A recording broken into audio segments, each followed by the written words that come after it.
귀청이 떨어질 듯한 사이렌 소리가 여러분의 편안한 토요일 오후를 갑자기 방해합니다.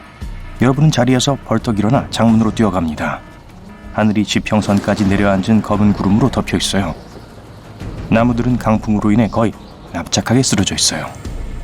비를 동반한 골프공 크기의 우박은 땅, 옥상, 주차된 차 위로 떨어집니다. 바로 머리 위에서 우르르 쿵쾅거리는 소리가 들려요. 곳곳에서 차량 알람이 울리기 시작합니다. 바로 그때 우지직 거대한 번개가 검은 하늘을 가로질러 번쩍이고 엄청난 천둥 소리가 그 뒤를 따릅니다. 심장이 목구멍으로 튀어나올 것 같아요. 바깥에서 벌어지는 갑작스러운 혼란을 보면서 자연의 힘에 대한 원초적인 두려움으로 가득 찹니다. 다시 현실로 돌아옵니다. 사이렌 소리, 지하실로 가야 해요. 창문에서 눈을 돌리기 시작하는 바로 그때 거대한 토네이도가 도시거리를 휩쓸고 지나갑니다. 오토바이, 냉장고, 심지어 나무까지 야구공처럼 던져집니다. 건물의 지붕이 반창고처럼 벗겨져요. 회오리 바람은 심지어 자동차와 아스팔트 조각을 마치 깃털로 만들어진 것처럼 거뜬히 들어올립니다. 이런 토네이도라면 도시가 1시간 안에 완전히 파괴될 것 같아요. 여러분은 마침내 정신을 차리고 지하실로 달려갑니다. 도시가 산산조각이 나는 소리에 너무 두려워서 가능한 한 최대 몸을 쭈그리고 앉습니다. 하지만 약 20분 후 모든 것이 갑자기 조용해졌습니다. 밖으로 나가보니 구름이 사라지고 햇빛이 거리를 비추는 것이 보여요. 다행히도 여러분의 집은 무사해요. 하지만 도시 전체가 마치 고대 유적지처럼 변했습니다. 잠깐만요. 토네이도는 절대로 도시를 덮치지 않아요. 아닌가요? 아니요, 그렇지 않아요. 이 괴물은 어디를 지나가는지 무엇을 파괴하는지 신경 쓰지 않습니다. 말이 나와서 말인데요. 토네이도가 강, 호수, 산을 만나면 마법처럼 멈출 것이라는 속설도 이 기회에 잊으세요. 토네이도는 계속됩니다. 하지만 도시에서는 회오리 바람이 발생하지 않는다라는 속설은 뭐죠? 매년 약 1000개의 토네이도가 미국을 강타합니다. 전 세계 토네이도의 75%나 되죠. 토네이도는 대부분 줄을 지어 형성됩니다. 길게 늘어선 덩어리로 미국 중부를 오르내립니다. 토네이도 골목이라는 적절한 별명이 붙은 곳이죠. 토네이도가 형성되기에 완벽한 장소예요. 캐나다로부터 내려오는 차갑고 건조한 공기가 멕시코만에서 북쪽으로 이동하는 따뜻한 습한 공기를 만나게 됩니다. 따뜻한 공기는 차가운 공기보다 밀도가 낮기 때문에 상승하면서 강한 상승 기류를 만듭니다. 물방울이 그것을 둘러싸고 깔때기 구름을 만듭니다. 토네이도는 바로 이렇게 형성됩니다. 자, 눈을 감고 빙글빙글 돌고 난 후 미국의 지도 위 한 지점에 손가락을 댄다면 손가락이 대도시를 가리킬 가능성은 매우 희박합니다. 미국 전체의 모든 도시를 한 지역으로 모으면 전체 국토의 3%에 불과하거든요.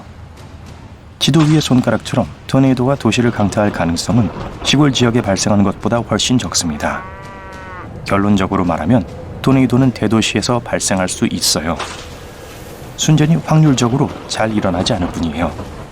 또 하나의 놀라운 속설은 항상 토네이도가 오는 것을 볼 수 있는데 깔때기 구름이 바로 앞에 있기 때문이라는 겁니다. 이건 사실이 아닙니다. 다가오는 깔때기는 비의 벽에 의해 완전히 숨겨질 수 있어요. 바로 머리 위로 다가올 때까지 보지 못할 수도 있습니다. 이 경우에는 청력에 의존하는 것이 좋습니다. 첫째, 토네이도 경보 사이렌이 울릴 거예요. 두 번째, 기차가 오는 것처럼 요란한 소리가 들리는지 귀를 기울이세요. 그것은 토네이도가 근처에 있다는 확실한 신호입니다. 많은 사람들은 하늘에 녹색을 띤 구름이 보이면 즉시 대피소로 향하기 시작합니다. 왜냐하면 이것이 토네이도가 온다는 첫 번째 징조라고 믿기 때문이죠. 믿지 마세요. 네, 녹색 하늘은 토네이도를 일으킬 만큼 강력한 뇌우의 신호입니다. 하지만 많은 사람들이 생각하는 것처럼 반드시 토네이도를 일으키는 건 아닙니다. 그래서 말인데 여러분은 영화에서 지진이 일어나는 동안 땅이 갈라지는 모습을 본 적이 있을 거예요. 커다란 구멍이 자동차, 집, 도시 전체를 삼켜버리죠? 이건 전혀 사실이 아닙니다. 대지진과 함께 지상의 균열이 나타날 수 있지만 폭이 1m를 넘는 경우는 거의 없습니다. 가장 널리 퍼진 속설 중 하나는 번개가 결코 같은 장소에 두 번 치지 않는다는 겁니다. 엠파이어 스테이트 빌딩은 1년에 최소 25번 벼락을 맞습니다. 그 건물이 다른 장소로 이동한 것도 절대 아니죠. 네, 번개는 정말 높은 건물을 좋아하고 계속해서 같은 곳에 치는 걸 꺼리지 않아요. 휴대폰이나 장신구가 번개를 끌어당긴다는 오래된 속설도 사실이 아닙니다. 금속성의 개인 소지품이 번개를 끌어당긴다는 과학적인 증거는 전혀 없어요. 하지만 휴대폰을 손에 들었는지 여부에 상관없이 폭풍이 칠 때 밖에 나가선 안 되겠죠. 쓰나미가 거대한 물의 벽과 함께 온다고 생각한다면 쓰나미가 바로 눈앞에 닥쳐도 보지 못할지 몰라요. 쓰나미가 항상 해안으로 밀려드는 거대한 해일은 아닙니다. 종종 조수가 극도로 빠르게 상승하고 후퇴하고 다시 상승해서 도시로 넘치는 경우가 있습니다. 쓰나미가 항상 물벽으로 다가오는 것은 아니라는 거예요. 그건 그렇게 흔하지 않아요. 머릿속으로 지구를 그려보세요. 완벽한 공 모양을 상상하고 있나요? 현실에 더 가깝게 만들려면 양극을 약간 눌러주세요. 자, 이제 좀 더 현실적인 모습의 지구가 됐어요. 과학자들은 지구를 불규칙한 구 또는 타원체라고 부릅니다. 지구는 축을 중심으로 자전하기 때문에 적도 부분이 약간 부풀어 있는 모습입니다. 회전 목마에서 빠르게 회전할 때 일어나는 현상과 비슷해요. 여러분은 중심에서 멀어지고 있다고 느끼게 되죠? 지구상에서 가장 높은 지점은 어디일까요? 물론 에베레스트입니다. 하지만 지구의 중심에서 가장 멀리 떨어진 지점은 안데스 산맥에 있는 침보라조 산입니다. 그 산의 최고봉은 실제로 에베레스트 정상보다 약 2000m 더 우주에 가깝습니다. 그것은 침보라조가 적도 근처 지구의 가장 큰 볼록한 곳에 위치해 있기 때문이에요. 대왕고래는 30마리의 코끼리만큼 무게가 나가고 제트기보다 더 큰 소리를 내고 매일 4톤의 음식을 먹습니다. 지구에 살았던 것 중 가장 큰 생물인데 엄밀하게 말하자면 사실이 아니에요. 오레곤주의 멜히어 국유림으로 오세요. 대왕고래 20마리의 무게가 나가는 생물이 살고 있는 곳이에요. 졸참나무 버섯은 공동의 체계로 통합된 거대한 곰팡이 군락입니다. 이 거대한 버섯은 축구장 1500개 상당의 지역을 덮고 있는데 수천 년 되었습니다. 사람들에게 태양을 그려보라고 하면 당연히 밝은 노란색 원을 그릴 거예요. 하지만 달이나 국제우주정거장에서 우리 태양을 본다면 실제로는 하얀색이라는 것을 알 수 있습니다. 지구에서 보면 필터처럼 작용하는 대기 때문에 태양이 노란색이나 빨간색으로 보입니다. 대부분의 사람들은 시간이 일정하고 어디에 있든 같은 속도로 흐른다고 생각합니다.